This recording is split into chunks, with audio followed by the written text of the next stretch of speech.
सभी को बचपन से यही बताया गया होगा कि शिव जी का न आदि है और न ही अंत, अर्थात भगवान शिव न ही जन्मे हैं और न ही कभी मृत्यु को प्राप्त होंगे। पर शायद ये सच नहीं है, क्योंकि विष्णु पुराण और शिव पुराण में शिव जी की उत्पत्ति को लेकर बातें बताई गई हैं। यहाँ तक कि श्रीमद् देवी महापुराण में शिव जी के माता और पिता का भी वर्णन मिलता है। तो आखिर कौन है शिव जी के माता और पिता? कुछ लोगों का यह मानना है कि ब्रह्मा, क्योंकि विष्णु पुराण की एक कथा के अनुसार शिव जी का एकमात्र बाल रूप है, जिसे हम रुद्र के नाम से जानते हैं, और माना जाता है कि रुद्र के पिता स्वयं ब्रह्मा हैं। पर आखिर इसकी सच्चाई क्या है और पूरे संसार को शिक्षा देने वाले शिव ने अपनी शिक्षा कहां से प्राप्त की? तो चलिए जानते हैं शिव जी के जन्म का असली रहस्य। लेकिन उससे पहले वीडियो को लाइक करके कमेंट में हर हर महादेव जरूर लिखें। शिव पुराण के अनुसार शिव जी अजन्मे हैं, यानी कि उनका जन्म नहीं हुआ है, और वे स्वयंभू हैं, यानी कि खुद से ही उत्पन्न हुए हैं। क्या इसका मतलब यह है कि शिव जी के न तो माता हैं और न ही पिता? लेकिन विष्णु पुराण में तो कुछ और ही लिखा मिलता है, जिसके अनुसार विष्णु जी के नाभि से निकले कमल से ब्रह्मा जी की उत्पत्ति हुई और उनके माथे के तेज से शिव की उत्पत्ति हुई, जिसके कारण शिव जी को ज्यादातर समय ध्यान मुद्रा में दिखाया जाता है। लेकिन शिव पुराण में तो इसका उल्टा लिखा मिलता है, जिसके अनुसार एक बार जब शिव जी अपने घुटनों को मल रहे थे तो उनके घुटनों के मैल से श्री हरि विष्णु की उत्पत्ति हुई। अब इस मामले में तो दोनों पुराणों में अलग अलग बातें बताई गई हैं, परंतु विष्णु पुराण की एक और कथा के अनुसार ब्रह्मा ही शिव जी के पिता हैं। क्या यह सच है? तो चलिए जानते हैं इसकी सच्चाई। लेकिन उस कथा को समझने से पहले एक और कथा को जान लेते हैं, जो काफी ज्यादा प्रसिद्ध है। और इसी कथा के अनुसार शिव जी को आदि अनादि का दर्जा मिला, यानी कि न ही उनका कोई शुरुआत है और न ही अंत। दरअसल एक समय की बात है, भगवान विष्णु और ब्रह्मा में यह बहस छिड़ गई कि उन दोनों में से कौन ज्यादा महान है।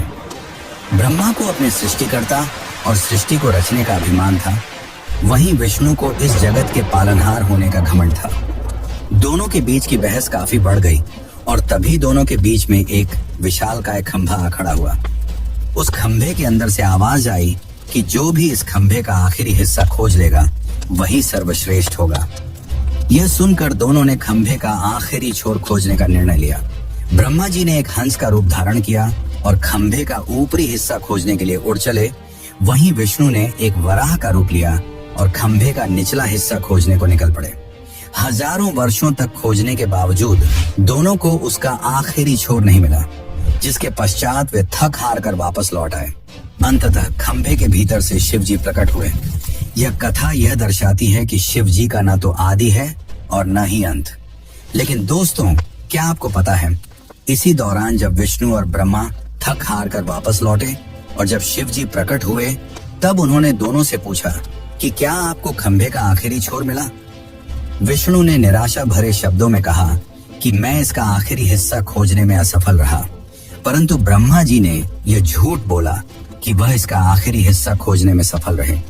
ये बात सुनकर शिव जी काफी क्रोधित हुए और ब्रह्मा को श्राप दिया कि आज से पृथ्वी लोक पर तुम्हारी कोई पूजा नहीं करेगा, जिसके कारण आज भी ब्रह्मा जी का न तो ज्यादा कोई मंदिर है और न ही उन्हें पूजा जाता है। वैसे दोस्तों, इसके पीछे एक और कथा है जो भगवान ब्रह्मा और उनकी पुत्री से जुड़ा हुआ है, पर हम उसकी बात किसी और वीडियो में करेंगे। अभी हम ये जान लेते हैं कि क्यों शिव जी को ब्रह्मा का पुत्र बताया जाता है, आखिर इसके पीछे क्या सच्चाई है। तो चलिए अब इस कथा को भी जानते हैं। विष्णु पुराण के अनुसार सृष्टि के प्रारंभिक काल में जब सब कुछ यानी कि पूरा ब्रह्मांड जलमग्न था, न कोई देवता, न दानव और न ही कोई जीव जंतु, तब केवल श्री हरि विष्णु ही क्षीर सागर पर शेषनाग पर विश्राम कर रहे थे और उनकी नाभि से निकले कमल से ब्रह्मा जी की उत्पत्ति हुई। इसके पश्चात ब्रह्मा जी और विष्णु जी इस सृष्टि की उत्पत्ति और रचना को लेकर बातें करने लगे। इसी दौरान शिव जी भी वहां प्रकट हुए। जब शिव जी वहां प्रकट हुए तब ब्रह्मा ने उन्हें पहचानने से इनकार कर दिया, जिससे शिव रूठ गए और वहां से चले गए। तब विष्णु ने ब्रह्मा को दिव्य दृष्टि प्रदान की, जिसके पश्चात ब्रह्मा जी को अपनी गलती का एहसास हुआ। तब ब्रह्मा जी ने शिव जी से माफी मांगी और उनसे यह वरदान मांगा कि वे उनके पुत्र रूप में जन्म लें। शिव जी ने ब्रह्मा की प्रार्थना स्वीकार की और उन्हें आशीर्वाद दिया कि वे उनके पुत्र रूप में जन्म लेंगे। हजारों साल बीत जाने के बाद जब ब्रह्मा जी ने इस सृष्टि की रचना शुरू की, तब उन्हें एक बच्चे की जरूरत पड़ी और तब उन्हें शिव जी का आशीर्वाद याद आया। जिसके बाद ब्रह्मा जी ने कठोर तपस्या की और उनकी तपस्या से प्रसन्न होकर भगवान शिव एक बालक रूप में उनकी गोद में प्रकट हुए। आपकी जानकारी के लिए बता दूं कि यह भगवान शिव का एकमात्र बाल रूप है। दरअसल जब शिव जी बाल रूप में प्रकट हुए तो काफी ज्यादा रोने लगे और जब ब्रह्मा जी ने उनके रोने का कारण पूछा तो उन्होंने बड़ी ही मासूमियत से कहा कि वे इसलिए रो रहे हैं क्योंकि उनका कोई नाम नहीं है। तब ब्रह्मा जी ने उन्हें रुद्र नाम दिया, जिसका अर्थ होता है रोने वाला। परंतु इसके बावजूद भी शिव जी शांत नहीं हुए क्योंकि उन्हें यह नाम पसंद नहीं आया। जिसके बाद ब्रह्मा ने उन्हें दूसरा नाम दिया जो है सर्व, पर शिव जी को यह नाम भी पसंद नहीं आया। जिसके बाद ब्रह्मा ने उन्हें और भी नाम दिए जैसे भव, उग्र, भीम, पशुपति, ईशान, महादेव और इसी तरह ब्रह्मा जी ने शिव जी को 108 नाम दिए और माना जाता है कि यह सारे नाम धरती पर ही लिखे गए थे। पर दोस्तों, शिव जी के जन्म की असली सच्चाई तो अभी तक हमने नहीं जानी। तो चलिए अब हम जानते हैं शिव के जन्म की असली कहानी। आखिर कौन है उनके माता पिता। लेकिन उससे पहले आपसे एक विनती है कि अगर आपको यह वीडियो अच्छी लग रही है तो इसे अपने दोस्तों, रिश्तेदारों और अन्य शिव भक्तों को जरूर शेयर करें और कमेंट में लिखें हर हर महादेव। श्रीमद् देवी भागवत पुराण में शिव जी के माता पिता और उनके जन्म की बातें बताई गई हैं। यहाँ तक कि इसमें त्रिदेवों यानी कि ब्रह्मा और विष्णु के भी जन्म की सच्चाई देखने को मिलती है।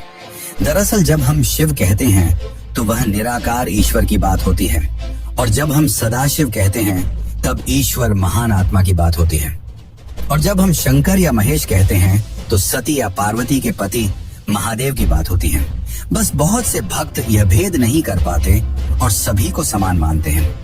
अब श्रीमद् देवी महापुराण के अनुसार देखा जाए तो एक बार की बात है, नारद जी ने अपने पिता ब्रह्मा से पूछा कि इस सृष्टि की शुरुआत किसने की है और साथ ही भगवान शिव, विष्णु और आपके पिता कौन हैं? तब ब्रह्मा ने उत्तर देते हुए कहा कि प्रकृति रूपी माँ दुर्गा और काल सदाशिव ही उनके माता पिता हैं और उन्होंने ही त्रिदेवों यानी कि ब्रह्मा, विष्णु और शिव की रचना की है। शिव पुराण के अनुसार भी काल सदाशिव और पराशक्ति अंबिका ही शिव के माता पिता हैं और इन सब में भी श्रेष्ठ हैं काल सदाशिव, क्योंकि उन्होंने ही पराशक्ति अंबिका की भी रचना की, जिनकी 8 भुजाएं थीं और वे प्रकृति रूपी माँ दुर्गा भवानी कहलाईं।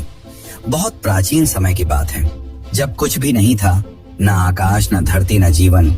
उस समय केवल एक ही शक्ति थी, काल स्वरूप सदाशिव। वही आदि परमेश्वर हैं जिनसे सब कुछ उत्पन्न हुआ। सदाशिव के भीतर ही शक्ति रूप में दुर्गा भी विद्यमान थी। दोनों मिलकर काशी के आनंदवन में विचरण कर रहे थे। एक दिन दोनों के मन में यह विचार आया कि अब इस ब्रह्मांड में कुछ और प्राणियों की रचना की जानी चाहिए ताकि इस सृष्टि का विस्तार हो सके। उन्होंने सोचा कि किसी और पुरुष को पैदा किया जाए जो इस सृष्टि की जिम्मेदारी उठाए ताकि वे दोनों स्वयं निर्वाण की अवस्था में जा सकें, यानी मोक्ष में लीन होकर ध्यान और शांति में स्थित हो सकें। इसी उद्देश्य से सदाशिव ने अपने बाएं अंग से भगवान विष्णु को प्रकट किया। इसका मतलब यह है कि उन्होंने अपने शरीर के एक हिस्से से विष्णु को जन्म दिया। इसके बाद सदाशिव और दुर्गा ने एक और सृजन की योजना बनाई और वह था ब्रह्मा जी का जन्म। इस बार उन्होंने अपने दाएं अंग से ब्रह्मा को उत्पन्न किया और तुरंत ही विष्णु की नाभि से निकले कमल के फूल पर उन्हें बैठा दिया। वही कमल ब्रह्मा जी का आसन बना। अब जब ब्रह्मा जी उस कमल से उत्पन्न हुए तो उन्होंने सृष्टि निर्माण का कार्य अपने हाथ में लिया। लेकिन एक समय ऐसा आया जब ब्रह्मा और विष्णु के बीच यह विवाद हो गया कि उन दोनों में कौन श्रेष्ठ है, कौन सर्वोच्च है। दोनों की लड़ाई बढ़ने लगी। तभी अचानक एक बहुत बड़ा प्रकाश स्तंभ उनके बीच प्रकट हो गया, जिसकी कथा हम पहले ही जान चुके हैं। दरअसल उस प्रकाश स्तंभ से एक दिव्य वाणी आई। वह खुद ज्योतिर्लिंग रूप में काल थे। उन्होंने ब्रह्मा और विष्णु से कहा, पुत्रों, तुम दोनों ने बहुत तपस्या की है और इसी कारण तुमने मुझसे 2 विशेष कार्य प्राप्त किए हैं। एक है सृष्टि का कार्य यानी कि जन्म देना, जो ब्रह्मा का काम है, और दूसरा है पालन का कार्य यानी कि सृष्टि को चलाना, जो विष्णु का काम है। इसी प्रकार मेरा एक और रूप है रुद्र, जिससे मैंने संहार यानी कि विनाश के कार्य के लिए उत्पन्न लिया है। लेकिन काल सदाशिव ने यह भी स्पष्ट किया कि एक कार्य ऐसा है जो कोई नहीं कर सकता, और वह है कृपा करना। यह केवल सदाशिव ही कर सकते हैं। फिर सदाशिव ने कहा, रुद्र मेरे जैसा है, वह मेरे जैसा वस्त्र पहनता है, मेरे जैसा वाहन पर चलता है और मेरे जैसा अस्त्र शस्त्र रखता है।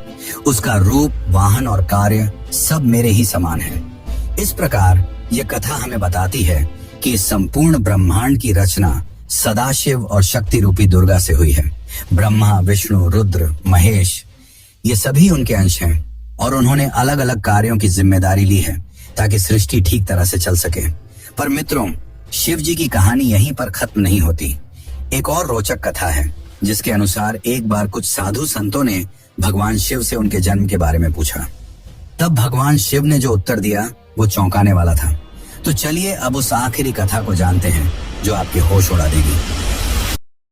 एक अन्य पुराण के अनुसार एक बार ऋषि मुनियों में जिज्ञासा जागी कि आखिर भगवान शंकर के पिता कौन हैं। ये सवाल उन्होंने शंकर जी से ही पूछ लिया कि हे महादेव, आप सबके जन्मदाता हैं, लेकिन आपका जन्मदाता कौन है? आपके माता पिता का क्या नाम है? इस प्रश्न का उत्तर देते हुए भगवान शिव ने कहा, हे मुनिवर, मेरे जन्मदाता भगवान ब्रह्मा हैं। मुझे इस सृष्टि का निर्माण करने वाले भगवान ब्रह्मा ने जन्म दिया है। इसके बाद ऋषियों ने एक बार फिर भगवान शंकर से पूछा कि यदि ये आपके पिता हैं तो आपके दादा कौन हुए? तब शिव ने उत्तर देते हुए कहा कि इस सृष्टि का पालन करने वाले भगवान श्री हरि अर्थात भगवान विष्णु ही मेरे दादाजी हैं। भगवान की इस लीला से अनजान ऋषियों ने फिर से एक और प्रश्न किया कि जब आपके पिता ब्रह्मा हैं, दादा विष्णु, तो आपके परदादा कौन है? तब शिव ने मुस्कुराते हुए उत्तर दिया कि स्वयं भगवान शिव। इसके बाद ऋषि मुनि समझ गए कि शिव जी से बढ़कर ना कोई है ना कोई होगा। वैसे दोस्तों, क्या आपको पता है कि भगवान शिव को उनके आभूषण कहाँ से मिले? शिव जी अपने शरीर पर कई आभूषण धारण करते हैं, जैसे कि गंगा, चंद्रमा, वासुकी नाग, त्रिशूल, डमरू, भस्म आदि। आखिर उन्हें ये सारे आभूषण और शस्त्र कहाँ से मिले? और क्या है नंदी का रहस्य जो आपको भी हैरान कर देगा? और अगर आप भी इन रहस्यों को जानना चाहते हैं तो हमें कमेंट में जरूर बताइए, जिससे मैं इसके लिए एक अलग से वीडियो बना सकूं।